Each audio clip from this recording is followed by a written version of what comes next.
आदाब, सत श्री अकाल और अस्सलाम वालेकुम। मैं हूं मोहम्मद अहमद काज़मी, लेकर आया हूं आपका पसंदीदा कार्यक्रम नज़र दुनिया पर।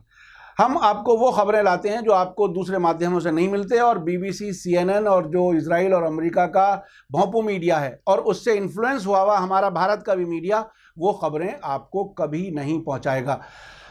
आज की खबर बड़ी अहम है। हिजबुल्लाह ने इजराइल के 2 ड्रोन गिराने के बाद दी गई धमकी पर अमल करते हुए सभी इजरायली तदबीरों के बावजूद उत्तरी शहर अवीम पर हमला कर दिया है।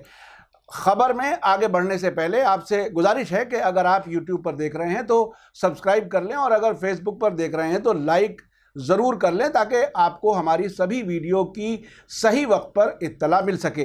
खबर यह है कि हिजबुल्लाह के अल मनार टीवी चैनल के जर्नलिस्ट अली शुएब ने खबर दी है कि इजरायली सेना की सभी तदबीरों के बावजूद हिजबुल्लाह इजराइल में एविम उत्तरी बस्ती में एक इजरायली फौजी गाड़ी पर हमला करने में कामयाब रहा है। शुएब ने साथ ही यह भी बताया है कि हिजबुल्लाह के बड़े हमलों से बचने के लिए इजराइल के जरिए जानबूझकर तय किए गए आम किस्म के हमलों के टारगेट पर हिजबुल्लाह ने हमले करने से इनकार कर दिया, ये कहते हुए कि इजरायली सेना ने उत्तर में अपने सैनिकों में से 90% को वापस बुला लिया है। ये बहुत बड़ी खबर है।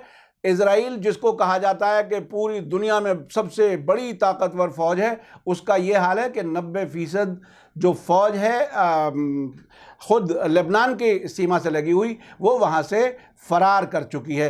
शुएब ने आगे कहा है कि लेबनान सीमा से लगे हुए 5 किलोमीटर की दूरी तक इजरायली सेना गायब है। अब से पहले शुएब अली ने ही वो खबर दी थी कि हिजबुल्लाह की धमकी के बाद लेबनान सीमा के नज़दीक इजरायली सेना ने भागते भागते अपनी सैनिक गाड़ियों में फौज की वर्दी पहनाकर पुतले रख दिए हैं।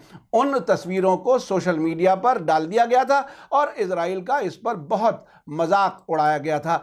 आप इस एपिसोड 201 को यहां दिए गए लिंक पर देख सकते हैं। हिजबुल्लाह ने संडे को ऐलान किया था कि हसन ज़बीब और यासर दाहर की फौजी टुकड़ियों ने इजरायली इलाकों के साथ सीमा के पास एक इजरायली सैनिक गाड़ी को निशाना बनाया है, जिसमें मौजूद सभी सैनिक या तो मार दिए गए हैं या जख्मी हुए हैं। लेकिन दूसरी तरफ इजराइल के प्रधानमंत्री नेतन्याहू ने रविवार को कहा है कि वे हिजबुल्लाह के साथ सभी हालात के लिए तैयार हैं। साथ ही कहा है कि इजराइल ने लेबनान में 100 मोर्टार दागे हैं और हवाई हमले करके हिजबुल्लाह के हमले का जवाब दिया है। यह खबर इजराइल के बड़े अखबार यरूशलेम पोस्ट ने आज ही मंडे को दी है। अखबार के पत्रकार हर्ष कैनन के जरिए लिखी खबर में कहा गया है कि प्रधानमंत्री बेंजामिन नेतन्याहू ने रविवार शाम को कहा कि इजराइल में लेबनान से दागी गई कई एंटी टैंक मिसाइलों से कोई भी घायल नहीं हुआ है।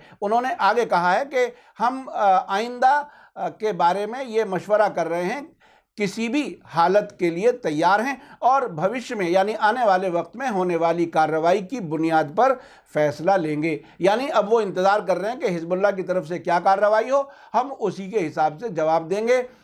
उनके इस बयान में जो डर है वो झलक रहा है।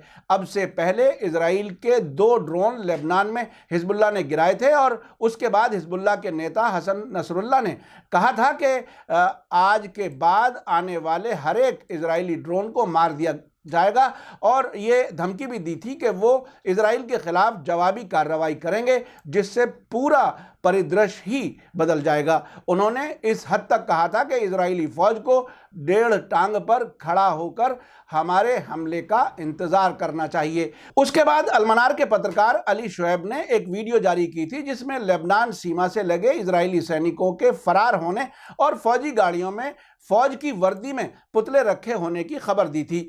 अब ताज़ा खबर में अली शुएब ने बताया है कि इजरायली फौज लेबनान की सीमा से 5 किलोमीटर दूर भाग गई है। इससे पहले इजराइल की सेना ने अपने बयान में कहा था कि हिजबुल्लाह के हमले में कोई हताहत या जख्मी नहीं हुआ है।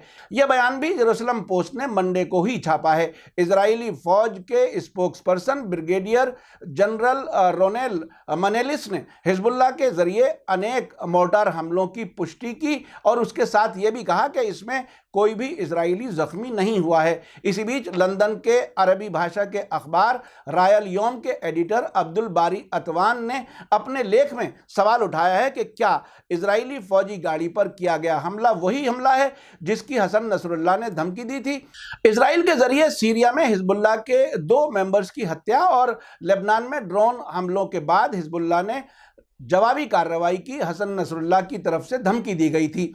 अब्दुल बारी अतवान के मुताबिक इजरायली फौज ने कहा है कि हिजबुल्लाह के हमले पर जवाबी कार्रवाई खत्म हो चुकी है, लेकिन उत्तरी सीमा पर हाई अलर्ट जारी रहेगा। सैयद हसन नसरुल्लाह ने अपने हालिया भाषण में जवाबी कार्रवाई के बारे में कहा था कि बात केवल जवाब देने की नहीं है, बल्कि जवाबी कार्रवाई का ताल्लुक नए समीकरण बनाने, जंग की बुनियादों, देश की रक्षा को सुनिश्चित बनाने और इजराइल को हमले की कीमत अदा करने पर मजबूर करने के लिए होगा। अतवान ने आगे कहा है कि इतनी बड़ी धमकी के बाद क्या ये सीमित कार्रवाई हसन नसरुल्लाह की इन धमकियों को लागू करने के मानी पूरा करती है। उनका कहना है कि इस सवाल का जवाब हां और ना दोनों में हो सकता है। हां इसलिए क्योंकि इस कार्रवाई में हिजबुल्लाह ने लेबनानी सीमा पार की और एक सैनिक टारगेट पर हमला किया और इस तरह से इजराइल को ये मजबूत मैसेज दिया कि हिजबुल्लाह आने वाले वक्त में लेबनान के खिलाफ इजराइल के किसी भी हमले पर चुपचाप नहीं बैठेगा। ना इसलिए क्योंकि ये जवाब उम्मीद के मुताबिक बड़ा नहीं था और बहुत से लोगों का मानना है कि हिजबुल्लाह की ये कार्रवाई इजराइल को पर्याप्त मात्रा में तकलीफ पहुंचाने वाला नहीं था और उसे सीरिया फिर लेबनान के दक्षिणी जाहिया में हिजबुल्लाह के ठिकानों पर इजराइल के हमले के बराबर नहीं समझा जा सकता। एक बात और है जो अब्दुल बारी अतवान ने अपने लेख में आगे कही है, वो बहुत दिलचस्प है कि लेबनान और अरब सोर्सेज ने हालिया दिनों में हिजबुल्लाह और हसन नसरुल्लाह पर लगातार देश के अंदर और विदेशी दबाव की बात की थी, जिसमें हसन नसरुल्लाह से कहा जा रहा था कि इजराइल के खिलाफ इतनी बड़ी कार्रवाई ना की जाए जिससे उसे लेबनान के खिलाफ बड़ी जंग छेड़ने का मौका मिल पाए। रायल यौम के एडिटर अब्दुल बारी अतवान ने आगे कहा है कि लगता है कि हसन नसरुल्लाह ने लेबनान के इंटरेस्ट्स की रक्षा और लेबनान में मौजूद अपने मुखालिफिन और अमरीकी समर्थकों के इल्ज़ामों से बचने के लिए ये फैसला किया होगा। यानी छोटा हमला करने का फैसला हसन नसरुल्लाह ने इस दबाव में आकर किया होगा, ये ऐसा कुछ लोग समझ रहे हैं। कुछ लोगों का ये भी मानना है कि हिजबुल्लाह की तरफ से इजराइल को ये सीमित जवाब वो जवाब नहीं है जिसकी धमकी हसन नसरुल्लाह ने दी थी और जिसकी वजह से इजराइल में पिछले कई दिनों से घबराहट फैली हुई थी, बल्कि ये तो एक टेस्ट था, असल हमला अभी बाकी है। अलबत्ता हिजबुल्लाह के बयान में इसके समर्थन में कोई बात नहीं कही गई है। अगले महीने सितंबर में इजराइल में चुनाव होने हैं, उसको देखते हुए ऐसा नहीं लगता कि साउथ लेबनान पर ड्रोन हमले का ऑर्डर देने वाले इजराइल के प्रधान और रक्षा मंत्री नेतन्याहू के लिए हिजबुल्लाह से ये सीमित टकराव फायदे का सौदा रहा हो कि जिससे चुनाव में उनकी पोजीशन मजबूत हो सकती हो, क्योंकि हिजबुल्लाह ने जवाब देने की अपनी ताकत का लोहा तो मनवा लिया है और ये साबित कर दिया है कि वो टकराव की हालत में जवाब देने में ज़रा भी झिझकने वाला नहीं है। इससे पहले पिछले सैटरडे को अब्दुल बारी अतवान ने अपने समाचार पत्र रायल यौम में लिखा था कि इजरायली सेना की कमान ने उत्तरी मोर्चों पर तैनात सैनिकों की छुट्टियां रद्द कर दी हैं और अल जलील शहर में उनका आना जाना कम कर दिया है, क्योंकि हिजबुल्लाह ने जवाबी कार्रवाई की जो धमकी दी है उसे देखते हुए इजराइल को डर है कि इसी शहर पर हमला किया जाएगा।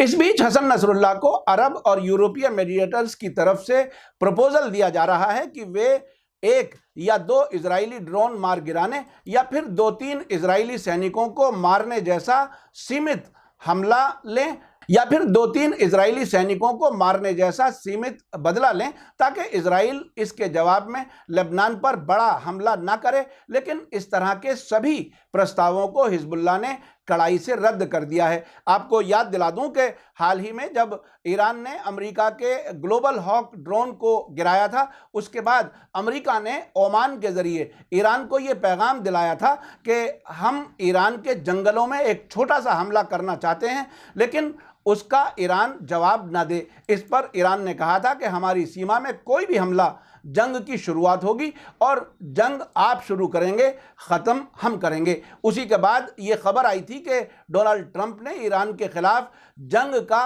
हुक्म सिर्फ 10 मिनट पहले वापस लिया था। मैंने उस वक्त मिसाल दी थी कि अमेरिका और इजराइल को अब अपनी इज्जत बचाने के लाले पड़े हुए हैं।